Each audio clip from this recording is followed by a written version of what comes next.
think it's just Shemesh is doing what he does best and trying to play to everyone's strengths. He tries to make sure everyone's comfortable in their position, and I think one of Cody's strengths is defending, and one of my strengths I think is going forward, especially from a deeper line. So I think he's just trying to implement that into the team, and I think that's something that has worked. I mean, we haven't done it as much as we wanted to, and it hasn't come off as much times as we wanted it to. But I think there's something there, and I think it's a good thing. What are your keys? I mean, without telling the secrets, but what are your keys on whether to go up or not? You know what I'm saying? I think just reading the space, knowing where Nico is, especially because he's usually in that pocket. But if he comes out of that pocket, then there's space in there for me to go in. And just reading the back line and how much time my teammate has on the ball. If he has a lot of time, and I'm going, I'm flying into that space. I know he can hit me a good ball. Just knowing space, and also knowing if JP's behind me, because I can't go if JP's somewhere else. So there's a lot of things that go into it, and I'm just trying to get better at it. And then when you get the ball, kind of move, the next sequence, then what are you, I don't know if it's generic, but what are you looking for, right? Because you got Chu over there, you've got, like you said, Ladero and everybody else cutting. What are you looking for there?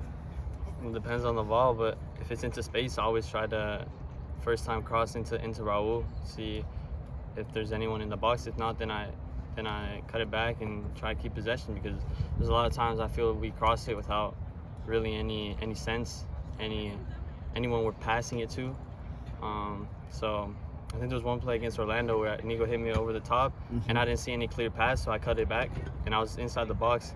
I think that's something that's a good thing, keep possession, if not just give it to the team and just let them clear it. But reading my teammates' movements, reading the pressure on me, and then making the best decision.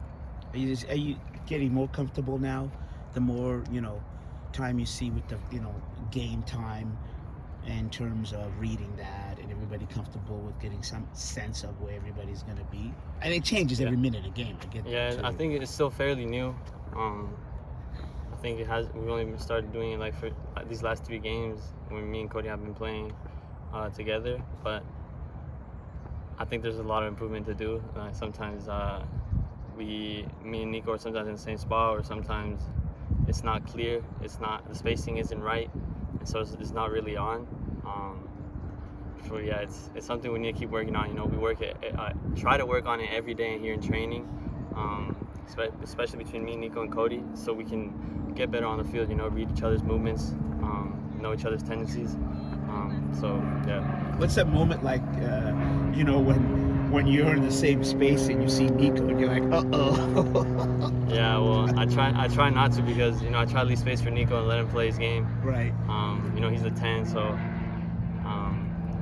when I catch myself, I try to get out as quick as possible and try to leave that space for him. But sometimes it happens, and he knows it, and he'll just let me know.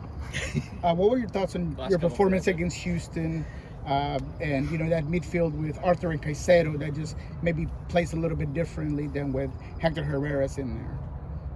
I thought it was good. I thought they were causing us some problems. I think their 8 was going out wide on touchline, and Nico is a different player than Christian, so it was causing us some problems, me and JP, to go and affect that player. But I think we figured it out, and I think we dominated for lapses, and something to build off of. It's not the perfect game. We had some turnovers and some bad pressing moments where they got through us super easily. But we try to look at that in the video and keep working. Vancouver, why?